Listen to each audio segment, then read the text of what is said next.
Bonjour à tous, aujourd'hui je m'en vais essayer le Polestar Model 4 sur la glace. On va faire de la conduite hivernale et je vous amène avec moi découvrir cette voiture.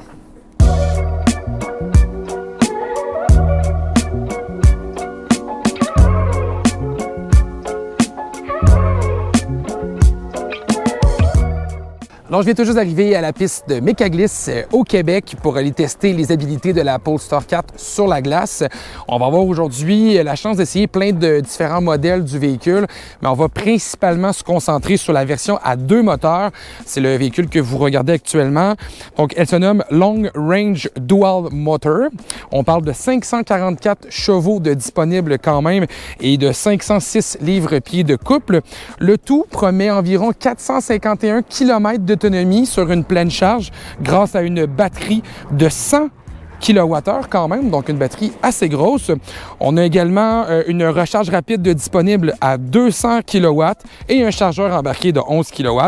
Donc le véhicule que vous regardez est censé être capable de faire le 0-100 en 3,8 secondes. On parle aussi de 2000 livres de capacité de remorquage quand même pour cette variante.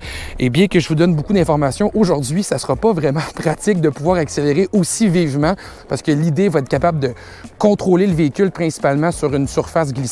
Donc, je n'aurai pas besoin d'accélérer très rapidement, mais je vais surtout avoir besoin d'avoir beaucoup de contrôle et j'ai hâte de voir comment cette voiture-là va se débrouiller.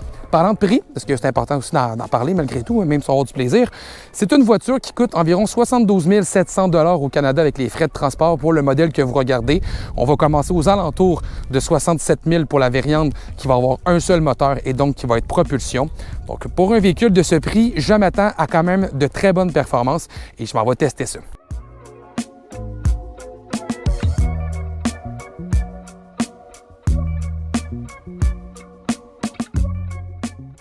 Juste avant de prendre la route, je voulais vous montrer un petit peu l'extérieur du Polestar 4. C'est une voiture de type berline. Elle est quand même coupée vers l'arrière. On voit un peu le style un peu prononcé. Je vais vous montrer pourquoi à l'intérieur on a fait ça. Mais avant de parler de l'intérieur, regardez, là, on a les phares ici qu'on reconnaît maintenant assez bien là, dans la gamme chez Polestar. On a ces roues de 21 pouces de bonne dimension que je trouve fort jolies. Et on a vraiment un style chic là, avec le Polestar Model 4. Moi, j'aime les voitures. Pour ceux qui commencent à me connaître, vous le savez maintenant. Donc, on n'est pas dans le VUS ici, on est vraiment dans la voiture. On a travaillé le style extérieur justement pour rendre le véhicule plus confortable à bord. Un défaut de la Polestar 2, le modèle le plus vendu du constructeur, c'est l'espace à l'arrière qui est assez limité. Dans le cas du Polestar 4, on a augmenté l'espace pour la tête, pour les jambes, pour les occupants. Bref, à bord, c'est vraiment plus confortable. Et comment on a fait ça? C'est qu'on a déplacé l'arc de sécurité ici et on l'a placé à l'arrière complètement. Vous le remarquez, il n'y a pas de lunettes à l'arrière. Je vais vous en reparler un petit peu plus tard. Mais on a fait ça surtout pour dégager l'espace à bord et mettre ce toile vitré qui ajoute de la luminosité dans l'habitacle. C'est sûr qu'en enlevant la lunette, on en perdait quand même beaucoup. Et on a enlevé cette lunette-là au profit d'une caméra rétroviseur qui est juste là. À l'arrière, on a gagné aussi un petit peu plus d'espace dans le coffre que le Polestar Model 2. C'est sûr que c'est une voiture qui est plus grosse, donc on gagne en litrage. On a 2 hauteurs de plancher aussi de disponibles. Donc là, je suis au maximum. Je vais vous regarder la dimension ici qui est quand même assez généreuse. Et on peut augmenter le tout, ou du moins surélever le plancher pour avoir une assise plus facile pour embarquer du matériel à bord du véhicule.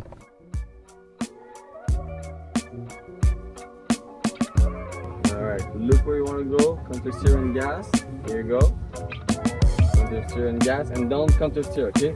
Keep it in, nice. Good one. Yeah, very good one.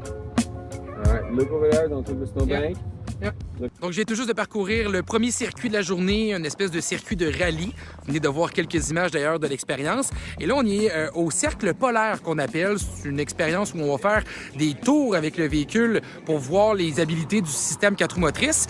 D'ailleurs, sachez une chose, c'est un véhicule à 2 moteurs électriques, mais il n'y a pas de possibilité de verrouiller à 50-50 la puissance à l'avant et à l'arrière. Donc, le véhicule s'ajuste en permanence pour essayer de donner le meilleur résultat possible. Je viens de faire l'exercice une première fois. Je vais vous montrer quelques images d'ailleurs. Et ce que j'ai remarqué, c'est que ça donne une sensation assez étrange quand même, parce que lorsqu'on donne pas assez de carburant, ou dans ce cas-ci d'électricité avec la pédale d'accélération, eh bien là, on sent le véhicule changer la distribution. Donc, j'ai par exemple, lorsque je faisais l'exercice, j'ai lâché l'accélérateur et là, on a senti toute la puissance aller vers l'avant, ce qui me fait dévier de ma trajectoire. Donc, drôle de système ici, mais lorsque le 50-50 embarque automatiquement, là, on sent vraiment un véhicule capable d'en donner. Ça a l'air peut-être facile comme activité, mais je vous le dis, c'est glacé. On a par exprès mis beaucoup d'eau sous la neige actuellement pour rendre ça très glissant. Donc, on voit vraiment ici les habiletés du véhicule, mais surtout, on voit à quel point le système est capable de réagir rapidement. On s'entend de vous et puis moi, je pense pas que beaucoup de propriétaires de Polestar 4 vont faire ce genre d'activité-là, mais ça montre quand même le petit côté dynamique du produit.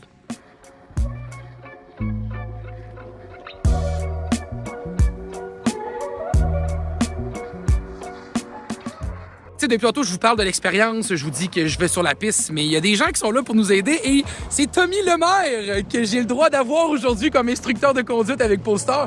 Tommy qui est champion de drift canadien, qui a gagné... C'est quoi tu as gagné dernièrement?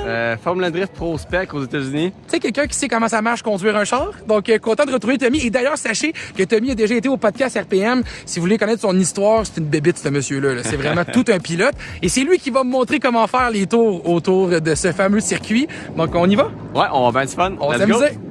Donc, on va faire la partie un peu plus rallye du circuit actuellement et on doit placer le véhicule en mode performance pour avoir une meilleure distribution de la puissance entre l'essieu avant et l'essieu arrière.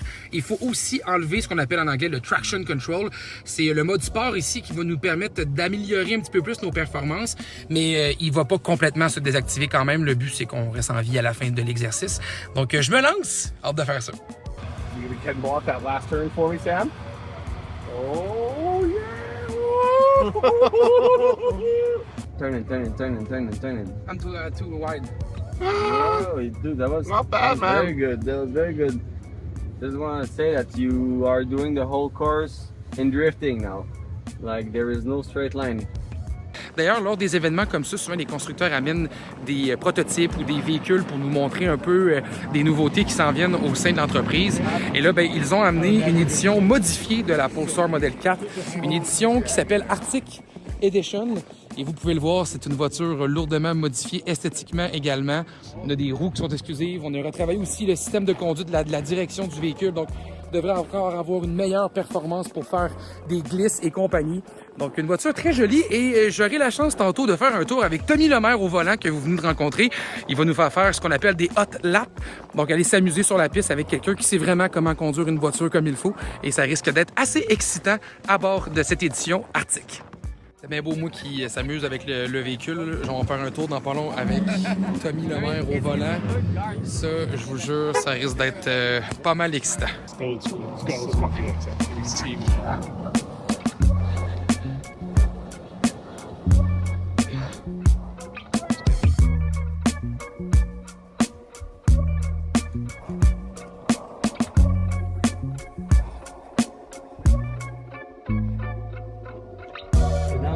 Un peu d'angle.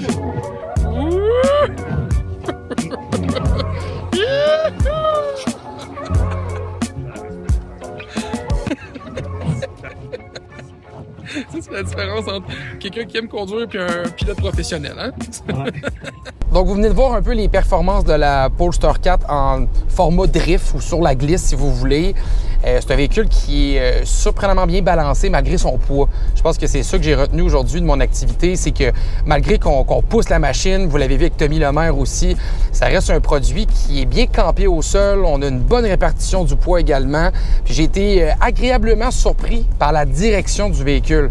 Il reste précis, on a une bonne lourdeur entre les mains aussi. C'est pas un volant qui est aseptisé. Donc, on a vraiment une conduite là, qui est bien intéressante. Comme vous avez pu aussi apercevoir, là, je ne peux pas vous parler d'un essai routier complet du Polestar Model 4.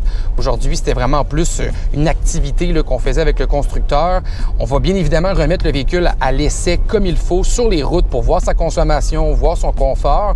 Ce que je peux par contre vous parler, c'est du fameux rétroviseur caméra qu'on a au centre. Vous savez, cette technologie-là, c'est une technologie qu'on a vue chez d'autres constructeurs comme chez GM, par exemple, avec Chevrolet. On l'a vu également chez Hyundai. C'est le rétroviseur qui se transforme en caméra. Et dans le cas ici de Polestar, eh bien, on a décidé de retirer complètement la lunette arrière. Donc, on n'a pas de lunette à l'arrière. C'est une caméra qui fait office de vision vers l'arrière. C'est approuvé par Transport Canada, là, donc c'est légal. C'est vraiment une innovation que le constructeur a décidé de mettre en avant-plan ici. Mais sachez une chose, c'est que c'est différent dans la conduite. Il faut vraiment prendre l'habitude d'utiliser la caméra à l'arrière. Et pour ceux qui ne sont pas habitués à ce genre de système-là, ça peut devenir un peu difficile de s'y faire. Même sur la piste, tantôt, des fois, ça venait un peu mélangeant. Là. Je voyais plein de choses se passer en arrière de moi via la caméra ici. Donc, ça prend une petite période d'adaptation. Chose que le constructeur nous a dit toutefois, c'est qu'une version familiale devrait arriver de la Polestar 4. On ne l'a pas encore confirmé, mais entre vous et moi et l'écorce et les arbres et tout ce qui se passe autour de nous, c'est pas mal fait. Là. On a vu une espèce d'image, une image à guiche pour nous donner envie de comprendre que là, le véhicule s'en venait. Et cette version familiale de la Polestar 4 devrait être munie aussi d'une vitre à l'arrière. Donc, ça risque d'être un véhicule assez particulier dans le segment des berlines électriques parce que ça risque d'être une des premières en format familial au Canada. On a le Subaru Trailseeker qui existe actuellement ou le Toyota BZ Woodland. Mais si on conserve le niveau de luxe qu'on a à bord du Polestar 4 coupé que je mets à l'essai actuellement, on devrait être vraiment dans une classe à part avec la version familiale.